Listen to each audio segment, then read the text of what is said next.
Right now on Good Morning America First Look, President Trump reveals what appears to be the first U.S. strike inside Venezuela, targeting suspected drug traffickers.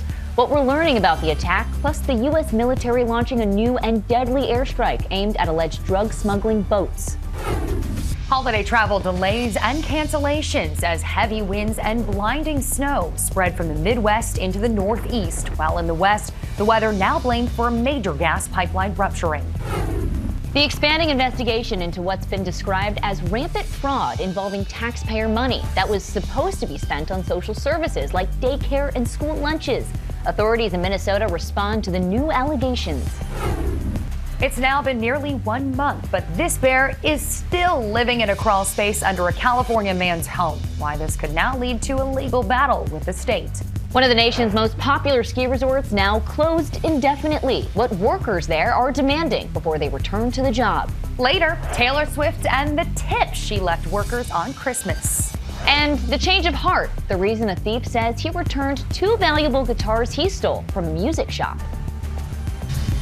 From ABC News, this is Good Morning America First Look. Good Tuesday morning, everyone. I'm Sophie Flay. And I'm Hannah Battah. Thank you for joining us. We begin with new U.S. military action against suspected drug smugglers in Latin America. We learned overnight about another deadly airstrike just hours after President Trump revealed what's believed to be the first U.S. strike on land against Venezuela and the regime of dictator Nicolas Maduro, reportedly carried out by the CIA. Here's ABC's Lionel Moise. This morning, the U.S. military releasing video of the latest strike on a suspected drug trafficking boat, this time in the Eastern Pacific. Officials say 2 narco-terrorists were killed. It's the 30th U.S. strike of its kind at sea in recent months, but now word of what appears to be the first land attack of this campaign. President Trump saying the U.S. hit a dock in Venezuela, but not saying exactly who carried out the attack. Did the military do that? Can you share what details? Well, it doesn't matter, but there was a major explosion in the dock area where they load the boats up with drugs. They load the boats up with drugs, so we hit all the boats, and now we hit the area. The president was asked if the facility was taken out by the military or a separate entity like the CIA. I know exactly who it was, but I don't want to say who it was. But you know, it was along the shore. President Trump, back in October, confirmed he had authorized the CIA to carry out covert action in Venezuela. The president was pressed about that strike as he met with Israeli Prime Minister Benjamin Netanyahu. Trump promising to rebuild Gaza quickly, but only if Hamas disarms. They're going to be given a very short period of time to disarm, but if they don't disarm, as they agreed to do, they agreed to it, and then they'll be held to pay for them. And we don't want that. The president pushing back on questions about Netanyahu's stalling.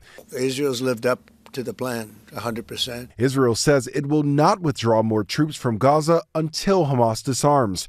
The 2 leaders also focusing on Iran. President Trump warning the Iranian regime not to rebuild its nuclear program. His warning coming just months after the U.S. bombed 3 Iranian nuclear facilities. Now I hear that Iran is trying to build up again, and if they are, we're going to have to knock them down. We'll knock them down. We'll knock the hell out of them, but hopefully that's not happening. President Trump's latest threat comes as the Iranian economy sinks deeper into turmoil. The biggest street protest inside Iran in 3 years erupted yesterday. Crowds here angry about inflation and corruption. Some merchants closing their doors in frustration. Hannah, Sophie.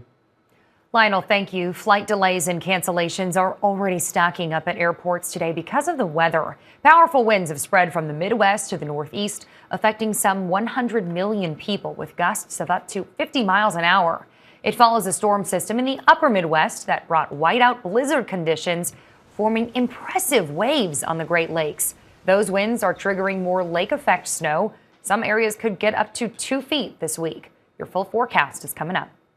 Now to the Jeffrey Epstein scandal and the delayed release of the Epstein files. We're getting new insight on the case from one of President Trump's former supporters, Congresswoman Marjorie Taylor Greene. ABC's Nicole D'Antonio has the details. Nicole, good morning.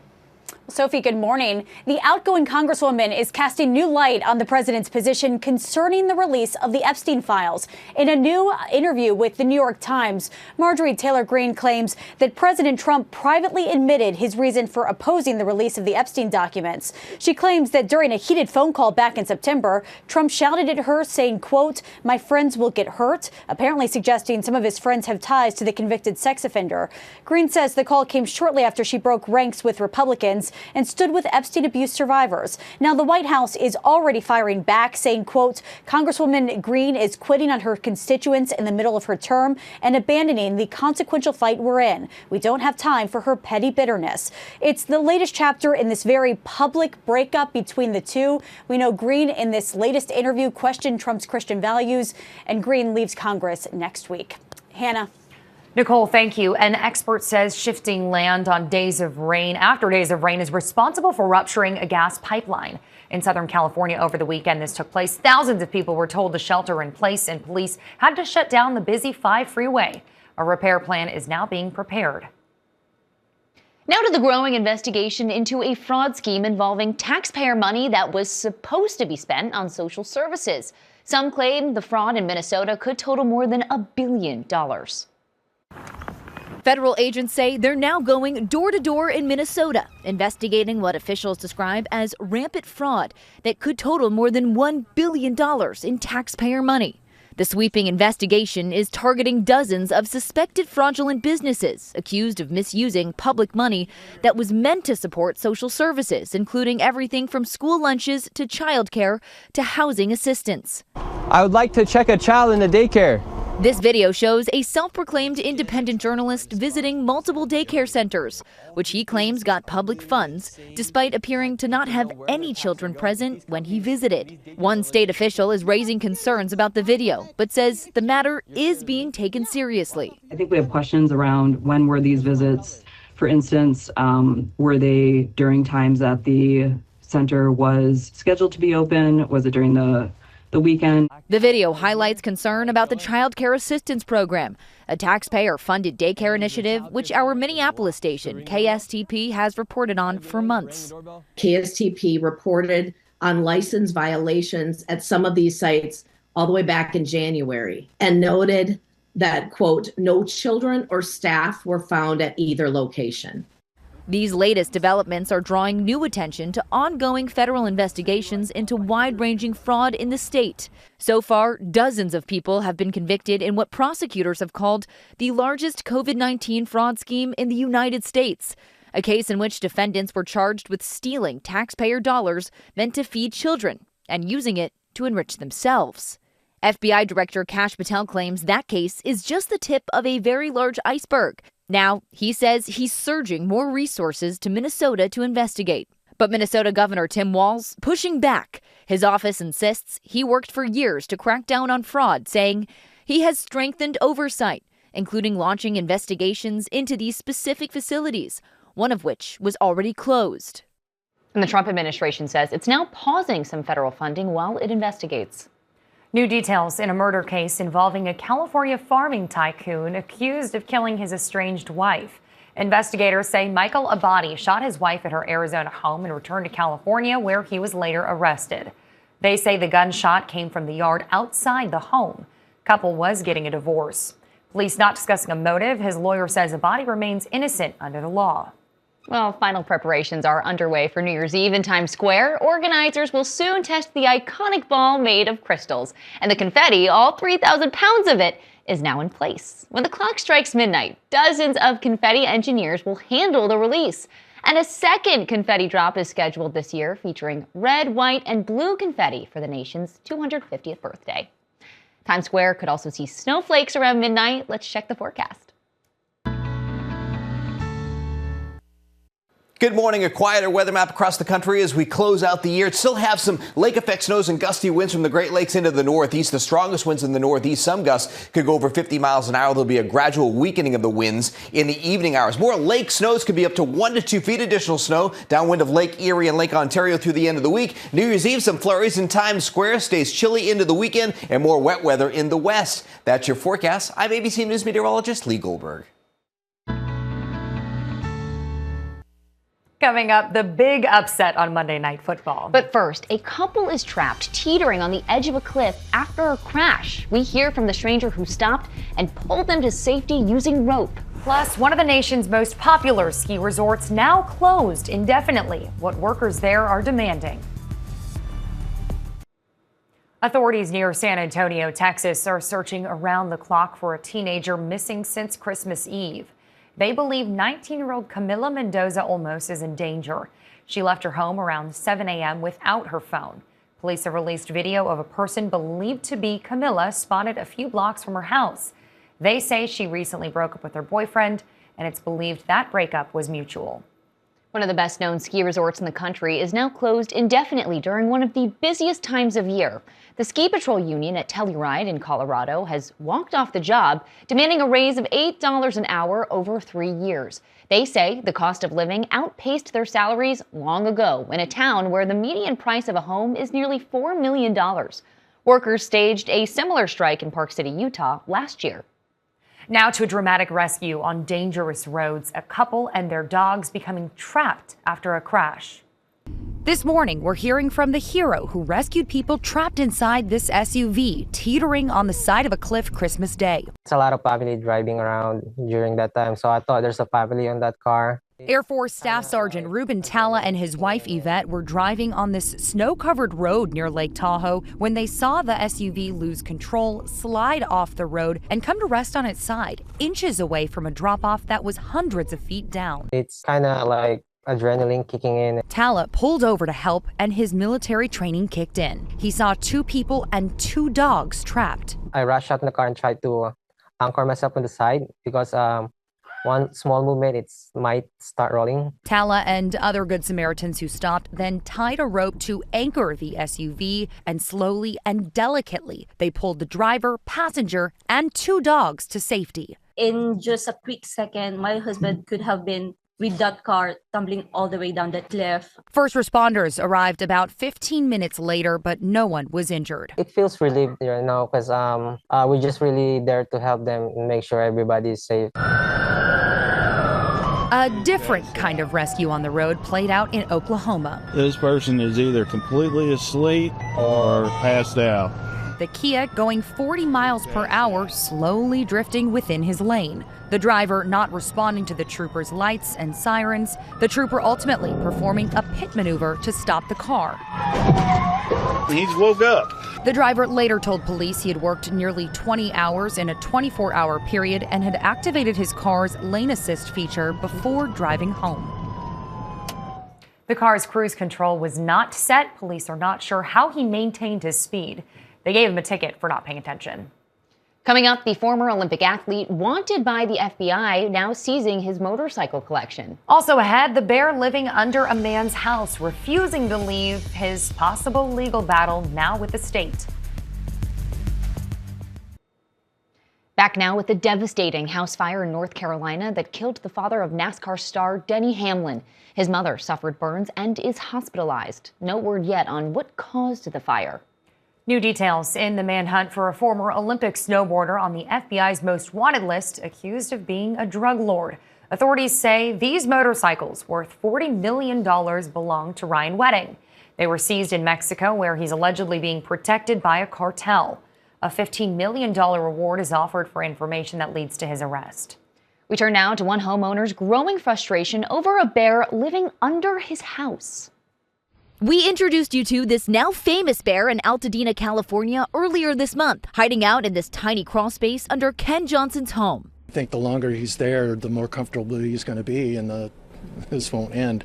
Now, nearly a month later, Johnson is right. The bear is still there. Johnson even suggesting to a local TV station that he may take legal action against the state, frustrated over the response from wildlife officials. It's terrifying. I have to stop shaking when moments ago. I'm starting to get used to it, but it sounds like a dragon.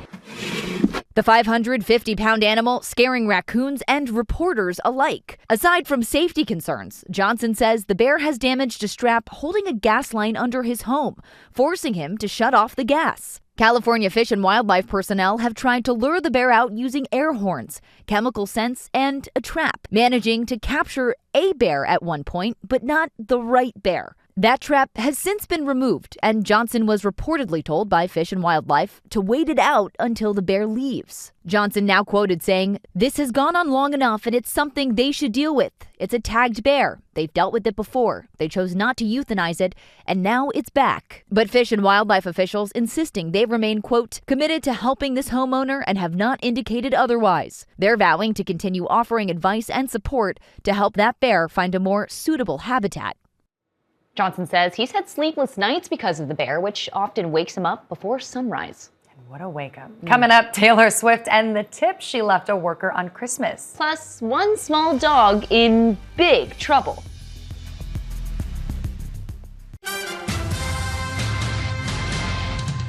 Time to check the pulse. We begin with a huge upset on Monday Night Football. Yeah, the Falcons facing the Rams, and Bijan Robinson was the star, taking it to the house from 93 yards out. The Falcons at one point led by 21, but the Rams got back into it with a blocked field goal that was returned for a touchdown. The game was tied with seconds left, and the Falcons got close enough to hit a 51-yard field goal, stunning the Rams, 27-24. And the Falcons were flying high all night. Their mascot getting things started as he dropped into the stadium on this bungee cord. But he actually holds the record for that stunt. Talk about getting the mood set for sure. Yeah.